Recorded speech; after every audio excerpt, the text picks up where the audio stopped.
Oh man, I'm actually kind of annoyed. I thought I was recording.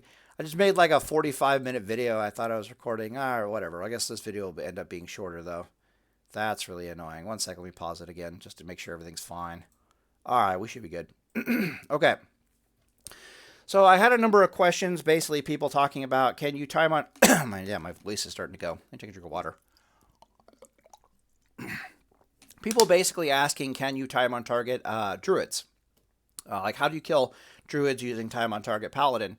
And it dawns on me that I've had this conversation a lot with Jakova, but I haven't had this conversation all that much with. I haven't really made a video, kind of a deal, right? So we're going to talk about that real quick here.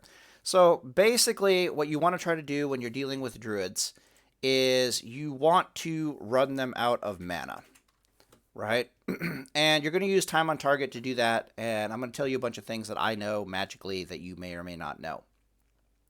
So the items that you really want to use and or you want to get into is you want to use things like not gnomish rocket boots. I have this pulled up to tell you why not to use gnomish rocket boots. The answer is gnomish rocket boots don't blow up, but their duration is kind of random. So sometimes they'll activate for like 5 seconds, sometimes they'll activate for 10 seconds, but they won't blow up. Whereas the Goblin rocket boots will always be there for 20 seconds, but sometimes they blow up. It's like a 5% chance or something rather low. So I've heard. Most people just have multiple pairs of rocket boots in their inventory at the same time. I think that's how it works. And they'll like activate one pair of rocket boots. This might be a henhouse thing. This might be a classic WoW thing. I don't know where I'm pulling this out of my ass from, but I remember there being a thing where you'd have multiple rocket boots in your inventory at a time. The ones you're using would blow up, but they would be automatically replaced by like a fresh pair of boots, assuming you weren't in combat or something. Like, moving on. um, You use Nifty Stopwatch, you use Goblin Mortar. Because Goblin Mortar is probably the best trinket in the entire game for Paladin. If you're a Paladin, you don't have Goblin Mortar on, you're doing something wrong. It's really hard to find both a range stun as reliable of a range stun as Goblet Mortar and as much damage in the same trinket. There's no other trinket in the game that does this. It either does damage or it does a stun. It does not do both. Goblin Mortar is the only fucking one that does it both. Super fucking cheap to make, super fucking cheap to reload. You might blow yourself up when you reload, so take your damn gear off when you reload the damn thing. Blah, blah, blah, blah, blah. Only thing I don't like about it, you can only have one in your inventory at a time. Really pisses me off.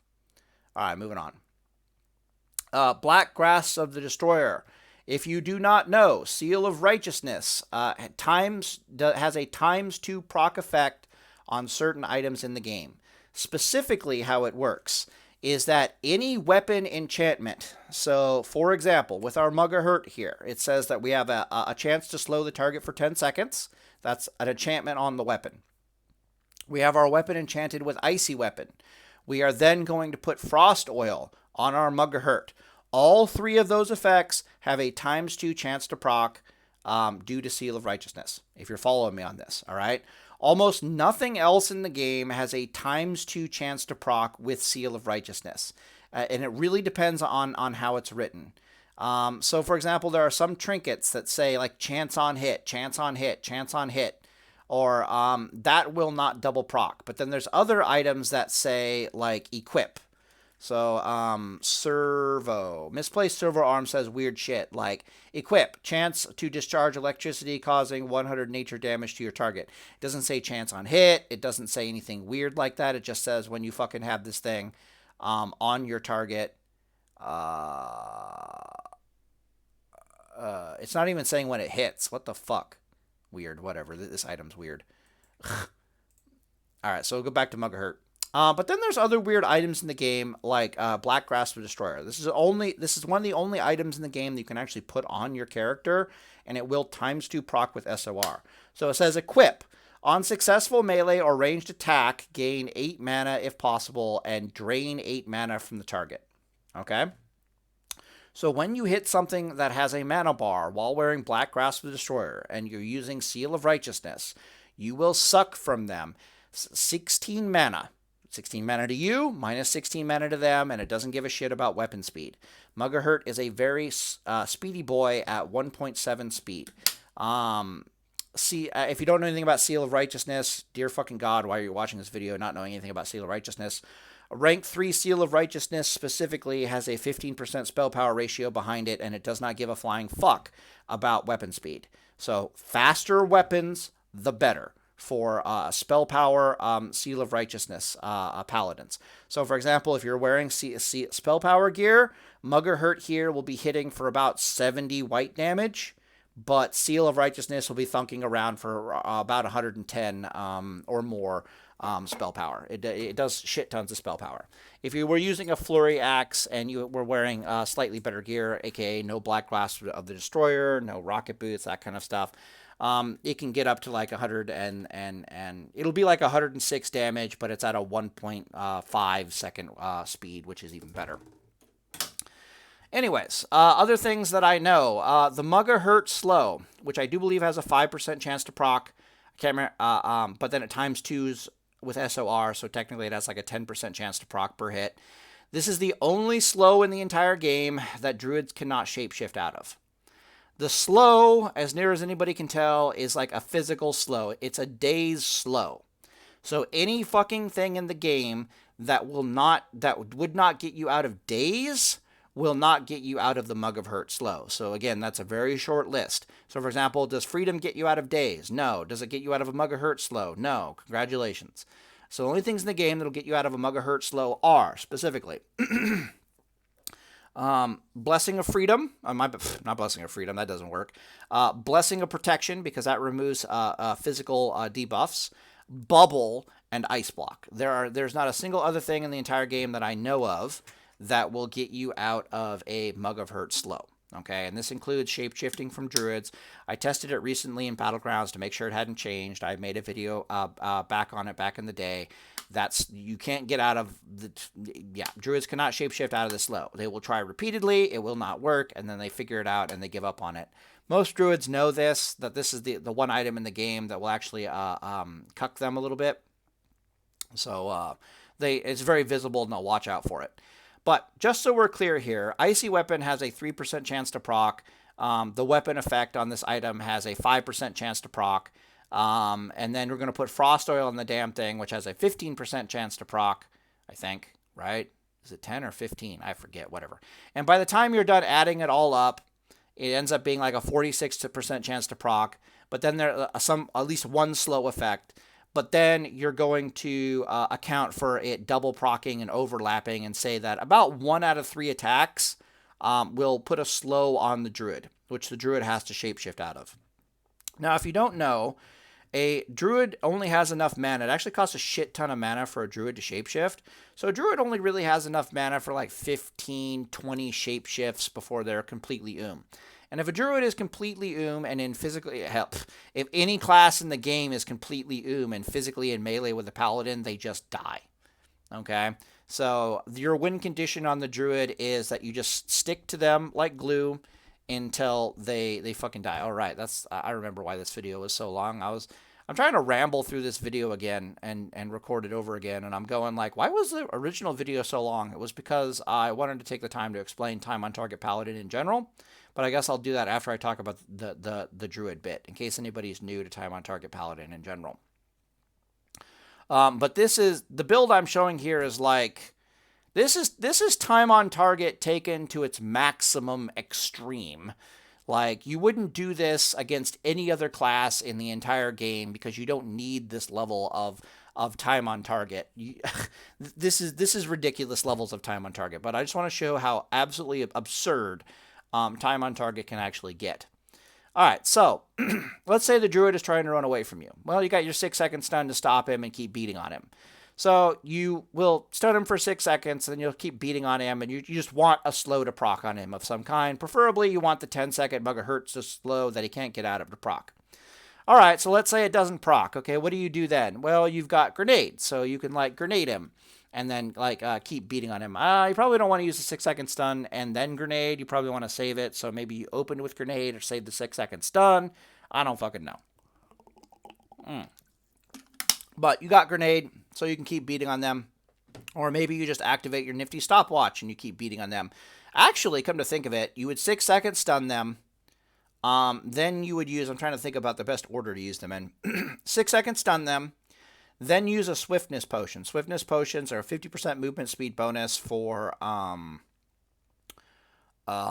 15 seconds. So now you have another 15 seconds that you get to try to get Mug of Hurt slows on them or try to slow them in general. You're going to pretty much guaranteed to get a Mug of Hurt slow on them at that point, which will buy you even more time. Let's say they get out of that. They're like, okay, fine, I'm going to keep running. The Druid's just going to keep running. Mug of Hurt, it isn't really working for us all that well. Okay, cool. Then you activate your grenade because enough time should have passed by now that you can easily use your grenade for a 3-second stun. Cool, so we stun them for 3 seconds. We beat on them some more. Mug of Hurt still isn't proccing. It's not doing its fucking job. We hate life. All right, sweet, whatever. We'll just activate our Nifty Stopwatch. Nifty Stopwatch will make us move faster for like 10 seconds. We catch back up to the Druid. We start thunking him some more. Mug of Hurt's not really proccing all that much, but our Icy Weapon enchantment is doing its thing. Our Frost Oil is doing its thing. Our Druid is very unhappy, trying to shapeshift back and forth to try to get some distance on you. Not a very happy Druid. Our Nifty Stopwatch runs out, so then he gets away from us a little bit. We thunk him a couple times. He starts getting away from us, so we're like, fine, whatever. Have our 6-second stun because our 6-second stun is off a cooldown now. All right, cool. We thunk on him some more. Mug of Hurt still isn't proccing. All right, sweet. So he comes out of the stun. We give him a couple more whacks because that's how it works before he can get away from us. Then we decide, fine, whatever. Now we're going to activate we'll activate Goblin Mortar or we'll activate our Rocket Boots to catch up to him. We're starting to run out of slow capability at this point because Mug of Hurt hasn't been there. So let's say we activate our Goblin Rocket Boots. We now have like another 20 seconds to catch this jackass. We thunk on him a bit. Mug of Hurt's still not really doing anything for us, but the slows are there. Let's say he gave up on shape-shifting, blah, blah, blah, blah, blah. He's like, I need to conserve my mana. This is fucking ridiculous. I need to heal myself. Those are Rocket Boots. I'm not going to outrun Rocket Boots, yada, yada, yada. So our Rocket Boots wear off. He starts getting away from us again. Sweet. Now we use Goblin Mortar. Okay. Stun him for 3 seconds. Now, if you don't notice, if that fails, behind Goblin Mortar, we have things like our 6-second stun is going to come back off a cooldown pretty soon, our grenade's going to come back off a cooldown pretty soon, and our Swiftness Potion is not too far off from coming off of cooldown, okay? If for some fucking reason Mug of Hurt just refuses to come through for you, just refuses to proc, the Druid might actually get away. But it is going to be the most horrifying experience our Senior Druid here is going to ever have in his entire life. The vast majority of times, Mug of Hurt actually does come through, and it comes through like a champion, and the next thing you know, you get to start adding 10, 20, 30 seconds to this whole time on target chain. This is a time on target chain to the equation, and the next thing you know, your grenade comes back off a cooldown, or your swiftness pod is coming back off a cooldown. Another trick to use is when it comes time to use the Rocket Boots, like you don't have anything else really to use, let the Druid get a significant distance away from you, like 30 yards. Let him feel like he's safe, and then kind of see what he does. It's like, hey, are you going to start moonfiring me or trying to starfire me or stuff like that? Are you going to waste your mana? Because I really want you to waste your mana. Do you think I'm out of time on target to catch you again? Do you think you're safe? If he just keeps running like a madman, then what you do is you trinket swap into other trinkets, such as Gnomish Netomatic or and Tidal Charm, for example. So you have a couple of other abilities to catch and or waste his mana, because you're going to force him to shapeshift out of the Gnomish Netomatic. Drink your water here. And Rocket Boots at 70% increased movement speed. You're going to catch him almost instantly. So there's no reason not to let him run off to Narnia a little bit and let your cooldowns transpire a little bit, if that makes sense. It's all about cooldown management as you try to and rolling with the situation as to what Mug of Hurt is going to do. To try to chain together the longest period of time on target that you possibly can against the Druid. Generally speaking, however, the overall general rule with dealing with Druids is their mana bar. It is a mana war, and you need to treat it as such. So, for example, if you jump on a Druid and they're full life and they're full mana, and you are in this gear here, there's a 50% chance you kill them. 50-50. If you're in this gear and you jump on them full life, and all they do is they just run. Full mana, full life, and they just run. If the Druid knows what they're doing, and they have like a major mana pot available, if they've got dragon fruit available, if they've got a what's the other even better mana item, a dark rune or a demonic rune, for example, available, and they want to use that to run away, then the odds go from being like 50-50 to being almost 100% chance that they're going to be able to get away from you, right? Unless Mug of Hurt comes through like some kind of a god, they're going to be able to get away. So the vast majority of circumstances when you're dealing with a Druid is you're basically just watching their mana bar and wondering, like, are they going to play with you at all? Are they going to roll around with you? Are they going to cast any spells? Are they going to waste any of their mana? Or are they just going to run for their fucking lives? So as a Holy Reckoning Paladin, for example, I might jump on them with a Wreck Bomb and do horrifying amounts of damage. They'll heal to full off of the Wreck Bomb and then start booking it, trying to run for their life, right? While they're healing, I'm trying to get the slow on them, but they see what's happening with the Mug of Hurt and they start booking it. But they're booking it at like 80% mana because I hit them with a Wreck Bomb. And I know that mathematically speaking, even if they dig into all the things I just mentioned to get the maximum amount of mana possible, it's a 50% chance that I kill them anyways because I was able to get them down to 80% mana without them having any real say in the matter. Also, a few extra hits from Mug of Hurt to get the ball rolling definitely does not hurt. If you're a Holy Shock Paladin, for example, then you have a better chase DPS because you can blast them with shock while beating the crap out of them. So you don't have the Wreck Bomb thing going, but you have a better chase DPS, which wears on their mana bar similarly, and the whole episode plays out very similarly. And then if you're a Holy Shock Command Paladin, you can do some seal twisting shenanigans if you know how to seal twist with a one-hander. The short version of that is when the one-hander is in its attack animation, click your seal twist, and it'll work for you every single time. The attack animation is like 0.2 seconds kind of a thing, and you can easily seal twist. So, for example, if I click this button here, import to 3D, it should take a sec because internet sucks. Like, what? Hello? Hello? Wow. Okay. Yeah, it's just not. Oh, Jesus Christ, my fucking internet. I guess I'll just keep talking. That's actually a frozen computer thing. I think that's not no. It's not a frozen computer thing. That is interesting. Hey, internet. What the hell? Thank you. Import view in 3D. Yeah, thank you. What the fuck, man? It's a bow animation, one-handed attack animation. Okay.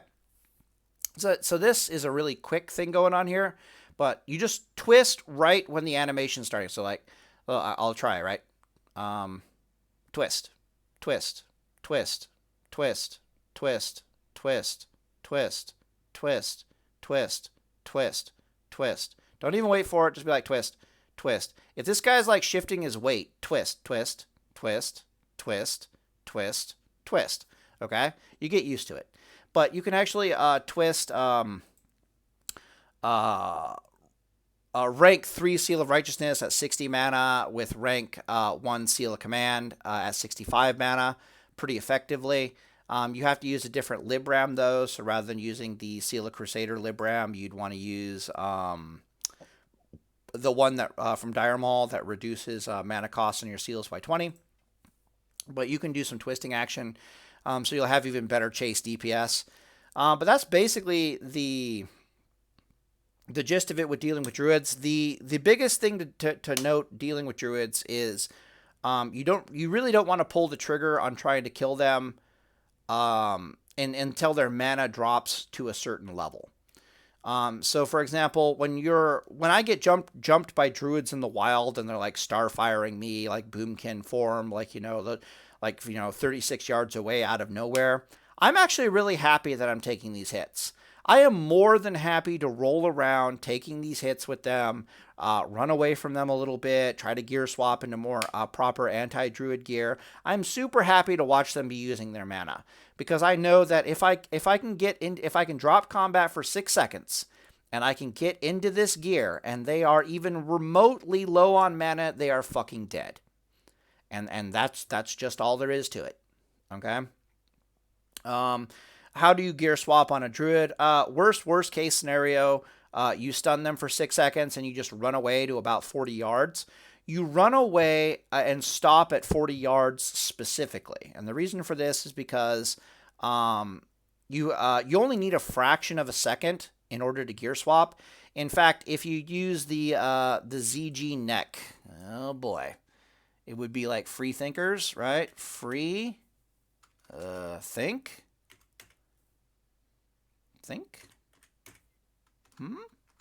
Whatever, I'll just find it. There's a neck piece that causes your stuns from Zul'Gurub to last 0.5 seconds longer. Me and Drakova have tested this, but we never actually found a really good use for it in PvP. Here it is. Hero's Brand, not a bad trinket. It's got decent stats. Increase the duration of your Hammer of Justice by 0.5 seconds. Sounds really stupid until you realize that you can stun targets for 6.5 seconds. Get off 2 fucking holy lights for healing, and gear swap in their fucking face, and the enemy can't do shit about it. We've tested it on my mage with like counterspell and stuff. Super powerful. We don't like to talk about it, but the simple fact of the matter is we never really found a very good use for it in PvP. But it is a thing that exists. So if you guys ever find a use for it in PvP, be my guest. But this neck basically allows us to stun targets and drop combat for gear swaps. Not the biggest thing in the world, but if you're running around in the open world and you don't have anything better to use, or you're worried you might get jumped, this thing is super, super good because you can just stun the target for 3 seconds or 6.5 seconds. You don't even have to run away from them. You can just heal the fucking full in their face and gear swap all at the same time right in their fucking face. Very, very, very scary ability for a paladin to have. Anyways, worst case scenario, stun them for 6 seconds, run away 40 yards. You only need a fraction of a second before you can gear swap. Gear swap, the druid is going to look at the situation and see, oh, I just have to like run at you for like 0.2 seconds and then I can like starfire your ass. Or it's not 0.2, it's more like half a second, and they can starfire your ass at like 36-yard range to keep you in combat. Then they'll go into travel form. They'll dot you up, go to travel form, and chase you down if they want to continue attacking you. But you've just swapped into this gear set, and they've been casting spells on you. They're fucking dead. And the odds of their death increase the lower their mana bar goes. So if they're at like 30% mana, there's like an 80% chance they die. 60% mana, 90% chance they die. 50% mana, they no fucking way they live. They just are going to fucking die. I don't give a shit what they're using. I don't give a shit what they have. They're fucking dead. Okay? So that's how you use time on target to basically kill a druid. All right, so the last bit here is what in the flying fuck is time on target? Well, this entire time I've basically been talking about time on target. Time on target, okay, when fighting druids, it's a special case. But, so I'm going to talk about it in terms of a more realistic case, like how you deal with other classes. So time on target is a build where all that it requires is that you have 5 out of 5 spiritual focus. That's all that it really requires. And it even doesn't require that you have 5 out of 5 spiritual focus. You only need like maybe 3 points in here. And then you need like max improved concentration. So basically there's a Ret Reckoning build that actually puts points into it gets down here that puts like 2 to 3 points into spiritual focus. And in order to get some, and then it maxes out improved concentration. There are some costs involved, but it gives you in-combat healing capability. So we call this in-combat healing capability. You have the ability to heal while suffering damage. That's in-combat healing capability. If you're a paladin that has in-combat healing capability, time on target becomes a viable option. And the way time on target works is you wear certain gear, particularly like spell power based gear, to where you can survive the enemy's nonsense. So they're trying to kill you, and you're geared in such a way that they're not going to be able to kill you unless they start using major cooldowns. They start using grenade. They start using tidal charm. They start using goblin mortar, like stuff like that. Like they become very, very desperate to stop your healing because otherwise there's no fucking way that they can kill you. And what you're really looking for is you're looking for them to use grenade. In a lot of cases, if they use grenade, you can pull the trigger on time on target and you can just straight up murder them from there. But there's a little bit of RNG involved. So what you're really looking for is they use grenade and they use like one other bit of ability to get you off of them. So specifically, what I'm trying to describe here is every class in the game has a number of abilities, both in the trinkets that they use, in grenade that they have available, and in their base toolkit to get a paladin the fuck off of them. So if a paladin is physically on top of them, beating their ass, they can use these CDs to get you off of them, okay? The concept behind time on target is that we make our enemy run out of the ability to get us off of them while we are still physically on top of them. And when that happens, there ends up being this long stretch of time of something like 40 seconds or more where they have no ability to physically get us off of them, but we're physically on top of them, beating their ass off. Okay, we're grinding them into pulp. When I use the phrase grind them into pulp, this is the scenario I'm talking about. The scenario we want to avoid, of course, is they use their last cooldown to get us off of them. We have no more ability to catch them, and they're 20 yards away from us, because then they're just going to run for the 40 seconds until their cooldowns come back up again, and then they're going to blah, blah, blah, blah, blah. So for the example I like to give is with Warlock. The Warlock abilities, at most they have to get you off of them is they have Grenade, they have Death Coil, they have PvP trinkets, and specifically we're talking about Goblin Mortar and Tidal Charm, and possibly Nifty Stopwatch. So they could theoretically Nifty Stopwatch. The last thing that they can theoretically use is a Swiftness Potion. But if they use a Swiftness Potion to get away from you and you just use a Swiftness Potion to stay on top of them, they cancel each other out, so we don't really talk about that, right? But basics, yeah. So basically they have Death Coil, they got the 2 PvP trinkets, and blah, blah, blah, blah. You might think, why don't they have Fear? But there's this little thing called Glimmering Mithril Insignia, which makes you immune to Fear for 30 seconds on a 10-minute cooldown. So you can see where we're going with this, with the whole you can't get me off of you thing for 40, 50 seconds kind of a deal. All right, cool. Also, you can go watch my Verse Warlock video, but it basically boils down to you jump all over them. Yeah, it's the scenario that I'm about to describe here, basically. So you would cleanse their stuff at range. You stay like 20 yards away from the Warlock, so he can't fear you. Fear only has a 20-yard range for a Warlock. You take all of their stupid shenanigans. So they try to dot you up. They'll start casting fireball, shadow bolts and fireballs and crap at you. You stay at far range and you just out-heal their nonsense. Very quickly, it'll become apparent to them that they cannot... They can't out-heal. They can't out-DPS your healing, so they have to use Grenade to try to kill you. So they'll hit you, they'll wait for like a shadow bolt crit, and then they'll try to throw a grenade. They'll interrupt your healing with a grenade. When you come, they'll try to shadow bolt you again. When you come out of that, out of the grenade stun, you'll start healing again. They'll use like Tidal Charm or Goblin Mortar to interrupt that. You may or may not have issues at this point. You might have to use your Whipper Root Tuber to heal yourself. But then you go for the heal again, or you just start backpedal. You start running away from them, like get out of the shadow bolt range. Stop them in the middle of their cast, kind of a deal. And then go for the heal. So, in other words, if you come out of the stun and they're like halfway done with their Shadow Bolt and you only have to spend like a 0.5 seconds running away to fuck over their cast because of the distance between you, do that. But basically you'll notice that they're starting to use their get the fuck off of me cooldowns in order to try to kill you. So, for example, they might be going for a Shadow Bolt. You might be going for a Holy Light, and they can see very clearly that you're going to get the Holy Light off before they can get the Shadow Bolt off. And the next thing that you know, they just Death Coil you. A lot of times what happens with Shadow Priests is, other examples would be they used a grenade and they used a DPS trinket, like not a get the fuck off me trinket. Well, the sheer fact that they don't have two get the fuck off me trinkets, and there are add-ons that can show you what trinkets they're using, which really help with this, but I don't use that, so whatever. Not a big add-on fan. It's like, hey, your Shadow Bolts are doing way more damage than normal, and you're using a DPS trinket. I can tell this. So already I know he's used a grenade and he's used one of his trinkets, which means we are good to go on time on target. Like, we're just going to back up, heal to full, and pull the trigger on all the fuck you in the world.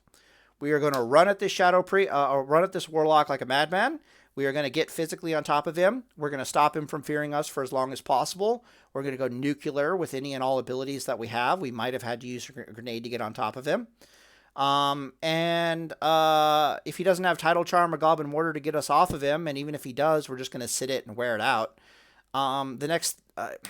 Basically what you do is you wear different trinkets for a Paladin. So really popular ones are like Gnomish Netomatic, Goblin Mortar, Tidal Charm, Goblin Mortar, Nifty Stopwatch, Goblin Mortar. Are we seeing a pattern with Goblin Mortar? Goblin Mortar is a big boy, but we have double trinkets that we use to catch an enemy. And we wait for them to use their some of their get the fuck off of me before we pull the trigger on our offense. And when we pull the trigger on our offense, the next thing they know is they don't have enough get the fuck off of me, and we just end up sitting on them, beating the crap out of them until they fucking die. Okay, which is basically what we're doing with the Druid here, except we have to go super crazy psychotic with the time on target because they can just run for their life faster than normal forever and ever and ever and get out of all the slows. Most classes can't. And then things switch from being an issue of can we catch them, like with the Druid, and being more of an issue of, I want Edward. Ed. Thank you. How did Edward out? And then things switch over to the only way for them to get you physically off of them, since they don't have any fuck you get me off of you, and they can't get out of slows, and they can't run faster like a Druid can. The only other option they have is to do so much damage to you that you are forced to stop and heal. That is their only option. And then you start pulling out things like Edward the Odd here, which with Seal of Righteousness has like a 4.5% chance to proc and just instantly heal you. You might have, or you lean so heavily into the time on target that you have certain time on target things that you would normally use to maintain time on target instead get used to heal for full life. So, for example, your 6-second Justice stun. You just stun them and heal to full and then keep beating on them. And then Edward the Odd procs a little later and then you heal to full. And the enemy's like, oh my fucking god, I can't get away from this Paladin. I'm going to fucking die. And that's what they do. They just fucking die. Okay? If you have Holy Shock is really, really fucking good for time on target. Holy Reckoning, also really good for time on target because when you make contact with them, you do shit tons of damage, which really helps with the time on target, right? Yada, yada, yada. Yeah, so that is time on target. You just have to take time on target to its logical, ridiculous, what the fuck are we even doing here, levels of extreme in order to have a chance to kill Druids. But it ends up becoming a bit of a mana war with Druids. So literally with Druids, it's like when I'm in combat with a Druid and I'm in the right gear, I'm basically eyeballing their mana bar, being like, are you dumb enough to let your mana bar drop below 80%? Because if your mana bar goes below 80%, I'm going to fucking kill you. I know you don't think that's what's going to happen, but that is what is about to happen. And then you'll watch the Druid let their mana bar drop to like 50%. And at that point, you're just rolling your eyes in the back of your head because at that point, you know that even without any procs whatsoever from Mugahurt, he's still dead. He's not getting away. You're just going to do so. You can just lean on him with like, at that point, you just basically put Frost Oil on your day. You take the moment to put frost oil in combat on your flurry axe, and you just laugh at them and be like, "All right, buddy, time to die." Yeah, so that's all I have to really say about that. Hopefully this video helps. People were wondering how to deal with druids as a time on target paladin. Sometimes you have to deal with like druid flag carriers in Warsong Gulch using crap like this. There are other things that work really well. For example, mind. The Gnomish mind control cap is actually a super powerful PvP item. If you've never heard about this before, if you're in BGs and carrying flags long enough, you'll learn about this piece of shit. But if you're wearing a Gnomish mind control cap and you get a druid with this thing when they're out of combat, this thing is super powerful. Mind control cap is actually really, really, really, really good versus mages, especially for reckoning paladins, believe it or not, because the way it works is one of two things happens. It either you gain control of the character and they become an NPC following you around that you can't even target, like you can't even do anything for. Or you become their NPC and you're also untargetable. And when I say untargetable, I mean untargetable. How this thing gets used in Warsong Gulch, which is really fucking annoying, is the enemy horde team will run up. Oh, and the character will follow you forever. So you can just, they follow you for something stupid. So you can just pull them out into Narnia. But when I say they can't do anything or they become untargetable, what I mean is, the horde will show up, they'll CC my flag carrier, and I can't bop them, I can't cleanse them, I can't dispel them, I can't do anything to get Gnomish Mind Control Cap off of them whatsoever. Because they are untargetable, okay? Untargetable. You can't even click on them, all right? You follow me on that shit? Okay, cool. Why that becomes super powerful fighting like mages, for example, and to a lesser extent druids, is because you can mind control both of them. While in the druids' case, it would be when they're out of, when they're in their human form. And one of two things happens: either you follow them around like a lapdog for the 20 seconds, or they follow you around like a lapdog for the 20 seconds, and they can't get away from you. What do I mean by that? I mean, like, the druid is running away from me, and he's 20 yards away, and he shapeshifts into human form so he can put some dots on himself before getting back into travel form and continuing to run away. And I mind control cap him, okay? And it fails. I'm the one who becomes his pet. You will watch your character run towards the druid at a speed of like 200% normal movement speed to become his pet. You gain like pet movement speed. I am not fucking joking. It's actually kind of ridiculous. Don't quote me on this, but I swear to God that's how it works. I swear I've seen that. I swear. Okay, I'll have to go test it, but I'm pretty sure that's what happens. And so subsequently you can use it as like a chasing tool, right? And yeah, like 20 seconds later, you're going to come out of it, and you're going to be able to do certain things to send your druid. So you're basically using it as like a catching device. If it succeeds, then the druid comes over to you, and the situation gets way, way worse for them, depending upon what gear and what weapon you had. So, for example, if you mind control a druid, and it succeeds, and you have a wreck bomb prepared, and they're not in bear form, they're going to come over to you and stand next to you for 20 seconds, and then you're going to wreck bomb them out of existence. You're going to stun them and wreck bomb them out of existence, and there's not a goddamn thing they can do about it unless they're like super MLG quick on their keys and they know what the hell's about to happen. I don't even think they can get into bear form quick enough. They would have to have PvP trinket on, PvP trinket your stun, and get into bear form before you wreck bomb them, and that's just not going to happen. So they're going to eat a wreck bomb. Likely they'll end up, if they didn't have their PvP trinket, they're just dead, right? I mean, that's living action potion maybe, but they're just fucking gone. Mind control cap, super powerful. You use it on mages because it does weird shit. Like it has similar characteristics where you're going to be their pet for 20 seconds, but they can't target or do anything to you. And when you come out of it, they have to ice block uh, um, immediately because Blink's not really going to work too well for them for a variety of reasons. Basically, you're threatened to wreck bomb them out of existence when the mind control cap wears off and they can't really do anything about it. So it kind of forces out an ice block. If it forces out a blink, you might have to grenade them, but then that'll lead to forcing out ice. It forces out a fucking ice block, okay? Just follow me on this. Or they become your pet, and things become even scarier because you can lead them into really, really, really bad places. Like you can march them off to the point where they're like facing a wall, so blinking isn't even an option anymore, and now they really have to ice block. Yada yada yada, right? And what's even more annoying about it is they'll ice block or they'll blink away from you, and then they're forced to ice block.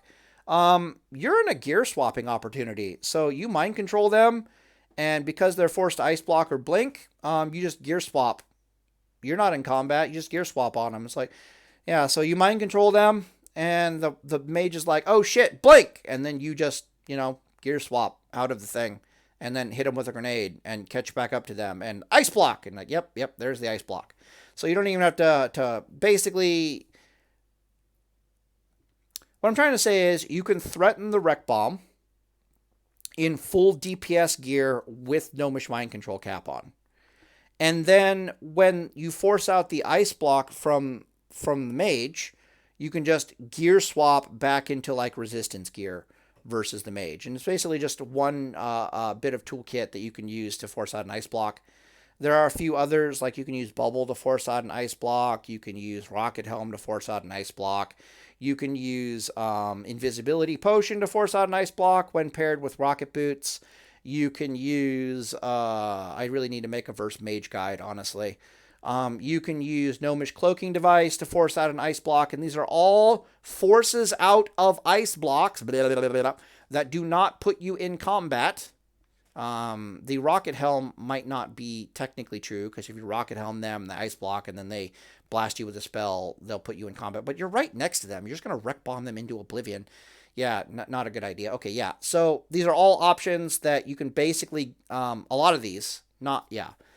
Yeah, I guess okay. So, yeah, all the invisibility options and the mind control options are all options that allow you to force a mage to ice block by threatening them to wreck bomb.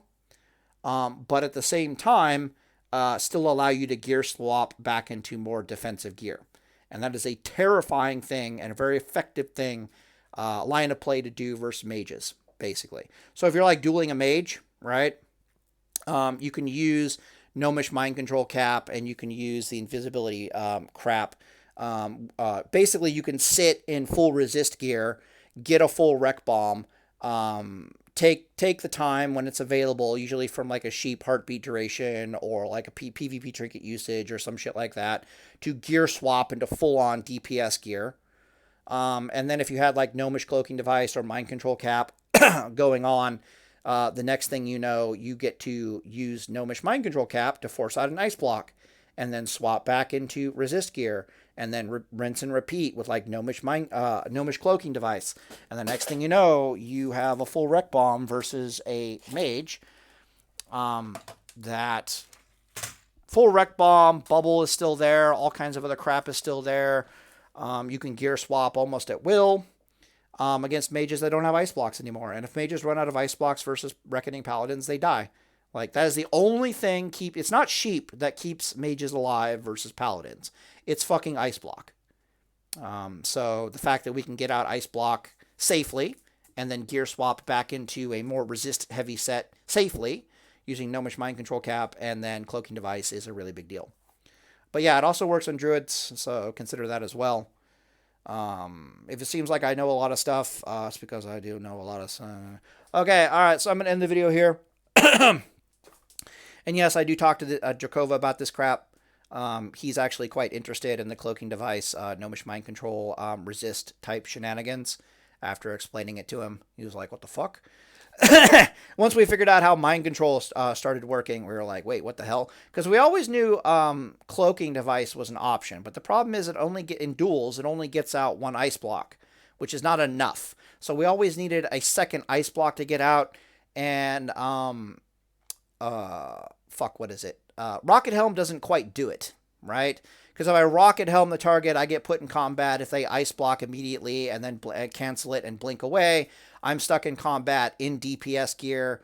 I've gotten an ice block, but I'm now in my DPS gear versus a mage. So good fucking luck, right? You're going to die pretty quickly. So again, cloaking device, the way it works is you pop like rocket boots or nifty stopwatch. You go completely invisible. They have no fucking clue where you are. So they just time it out. One sec, let me find it. Cloak. Gnomish cloak. Gnomish cloaking device. Gives invisibility for 10 seconds. It can only be used every 60 minutes. 1 hour cooldown. Okay, cool. But you can see how they'll just... this thing gets out ice block because what happens is you activate a speed boost. You cloak on them. And then the mage will run away a bit, possibly blink, and then ice block. And they'll sit the ice block duration for the full 10 seconds, basically. I guess they wouldn't blink because they want to blink immediately after the ice block. But basically, they waste a second or two, and then they ice block because ice block lasts 10 seconds, and they just waste Gnomish Cloaking Device. But it is a way that we can get out one ice block from a mage under dueling conditions, while still being able to gear swap back into the more resist defense gear. But again, the whole line of play is you start the duel in defense gear, you get a full wreck bomb, you use heartbeat duration on sheep. That's CC has a random escalating chance to break. So if you've ever been sheep for like 30 seconds, but it breaks like 10 seconds into it, that's heart duration. Or sap, if it breaks early, that's heartbeat duration. So sheep will break sometimes, and you gear swap into your offensive gear set, and the next thing you know, you start forcing out ice blocks. But again, we didn't have any other way to force out an ice block under dueling conditions, which made it really annoying. But we always knew Gnomish Cloaking Device was a thing. And then in open world PvP, you pair it with things like an invisibility potion and swiftness boots, and you're good to go. But in duels, it's a lot harder. You're also pre-charged in open world PvP, so you have a lot more options. So for example, you might run at a mage in open world PvP, and they're casting sheep, and then you'll like jump, demount, activate cloaking device, and just sail at them. And if they're not quick enough on the draw with the ice block, you'll just delete them out of existence. Almost always it just forces out an ice block like immediately, because they're like, oh shit, and they just ice block immediately. But then you just like mount back up again, and God help them if you drink an invisibility potion and then like mount up. I'm not sure you can mount with drinking an invisibility potion, but an invisibility potion plus like rocket boots still running, it's going to be a double ice block, and they're just going to die anyways. So cloaking device, invisibility potion, open world PvP, super powerful versus mages. But in duels, it's Gnomish Cloaking Device, our mind control cap. That is the real winner chicken dinner when it comes to mages. I really should make a video on how to beat mages, since me and Jakova finally have some decent ideas on how to actually duel fucking mages. But my voice is starting to go, so I'm going to end the video here, and I'll try to make that mage dueling video later. All right, boys. Deus Volt.